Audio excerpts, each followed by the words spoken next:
Could China's largest real estate giant crumble to dust? That's the question on everyone's mind as we dive into the story of Evergrande's rise and fall. Evergrande was nothing short of a Goliath in the realm of real estate. Born and bred in the vibrant economy of China, it grew to become a major player on the global stage, with its influence reaching far beyond the borders of its homeland. But, like the mythical Icarus, it flew too close to the sun and began a descent that shook the very pillars of the industry. Picture a company so large, so influential that it single-handedly shaped the skyline of numerous Chinese cities. A company that in its prime held a portfolio boasting over 1,000 projects across China. A real estate giant that dwarfed its competition and commanded respect and awe in equal measures. That was Evergrande at its zenith. But as we've seen time and again, even the mightiest can fall. And Evergrande was no exception. It wasn't a sudden plunge into the abyss, but rather a slow and painful descent. The company that once stood tall and proud started to show signs of faltering. The cracks began to appear, subtle at first, then more pronounced, until the edifice began to crumble. So, what went wrong? How did a company of such magnitude, a titan that seemingly held the world in its grasp, find itself on the brink of collapse? The answer isn't simple, and the journey to uncover it is as intriguing as it is cautionary. It's a tale of ambition and risk, of unprecedented growth and unchecked expansion, of a gamble that didn't quite pay off. But how did Evergrande, once a titan in the industry, find itself on the brink of collapse? Let's unravel the story. Evergrande was not always the fallen titan we see today. There was a time when it was the symbol of China's economic boom. This real estate giant, now a crumbling monument to financial mismanagement, once stood as a beacon of prosperity and progress. In the early days, Evergrande was a mere speck on the vast landscape of China's burgeoning real estate market. Founded in the late 90s, it was a time of significant economic transformation in China. The company, with its bold vision and relentless drive, was ready to seize the opportunities that lay ahead. Evergrande's growth was nothing short of meteoric. It swiftly moved from being a regional player to a national powerhouse, capturing the imagination of investors and homebuyers alike. The company was building more than just homes. It was shaping city skylines, transforming rural landscapes, and creating urban havens. Key achievements and milestones came in quick succession.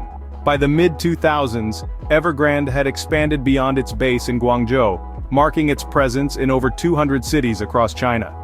It was not just the breadth of its reach, but the scale of its projects that left observers in awe. Mega residential complexes, towering office buildings, sprawling shopping malls. Evergrande was leaving its indelible imprint on China's urban fabric. The company's success was not confined to the real estate sector. It made waves in the world of sports with the acquisition of a major football team, and in the realm of education, by establishing a prestigious university. Evergrande was more than a company. It was a phenomenon, a symbol of China's rise as a global economic power. The turn of the decade saw Evergrande reaching its zenith. It was ranked as the largest real estate developer in China and the second largest in the world by sales volume. The company's revenue was soaring, its stock was skyrocketing, and its founder was amongst the richest people in China. From humble beginnings to a real estate colossus, Evergrande was riding high. But as they say, pride comes before a fall. The cracks in Evergrande's facade began to show. Warning signs were there, but they went unheeded. That's right, folks. Behind the glittering skyline of skyscrapers and the glossy brochures promising high returns, the financial bedrock of Evergrande was crumbling. One of the first red flags was the company's ballooning debt. In the race to dominate the real estate market, Evergrande had bitten off more than it could chew. It was borrowing heavily, leveraging assets to fund its ambitious expansion.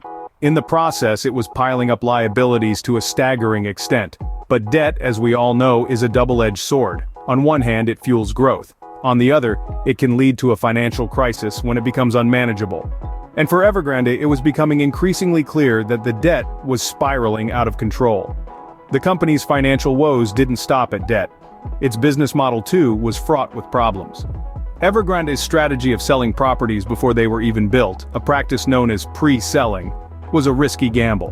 When the real estate market was booming, this model worked like a charm. But the moment the market started to cool, pre-selling became a ticking time bomb. Evergrande was also caught in a cash crunch. Despite the massive sales, the company was often short of cash. The reason? it was plowing most of its earnings back into the business, leaving little for debt repayment. This created a vicious cycle of borrowing and spending, pushing Evergrande further into the financial abyss. The company's financial ratios, too, were sounding the alarm.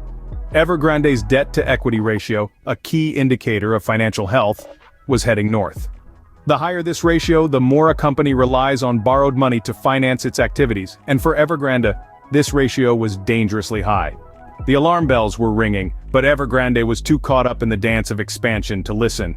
The warning signs were clear, yet were largely ignored. And as we'll see in the next scene, this reckless disregard for financial prudence would lead to the company's downfall. The once mighty Evergrande was brought to its knees, not by an external adversary, but by its own internal mismanagement.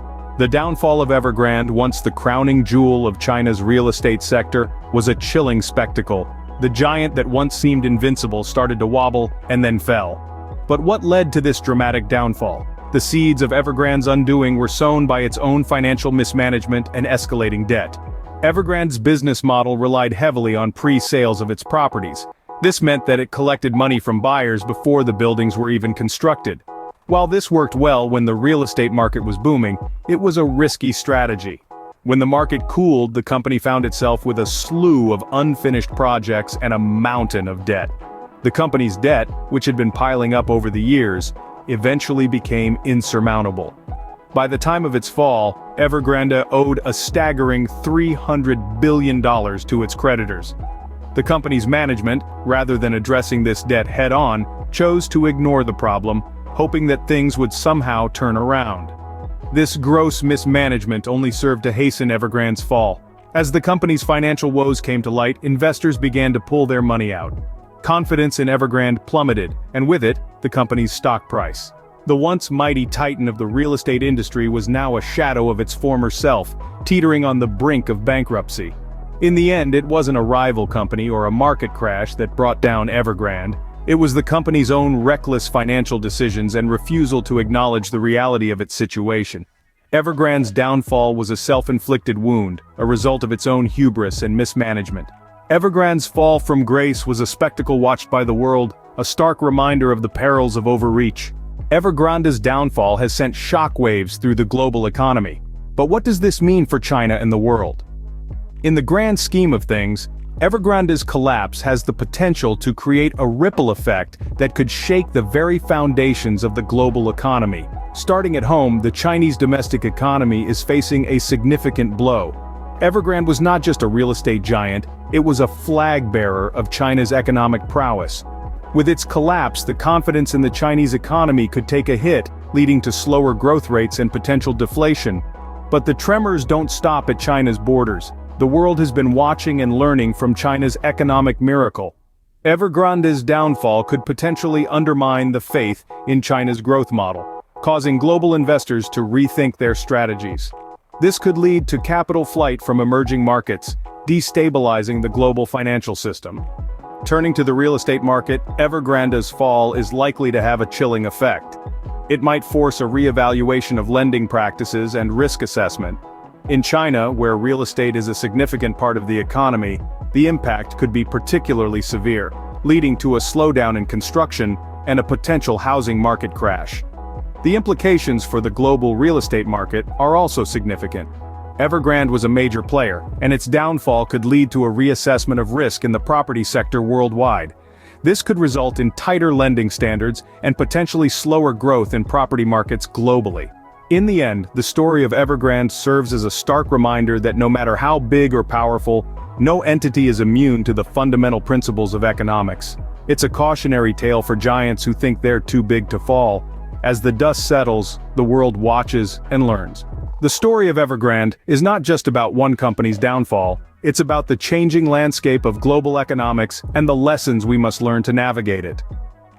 The story of Evergrande serves as a cautionary tale for giants who think they're too big to fall. As the dust settles, the world watches and learns.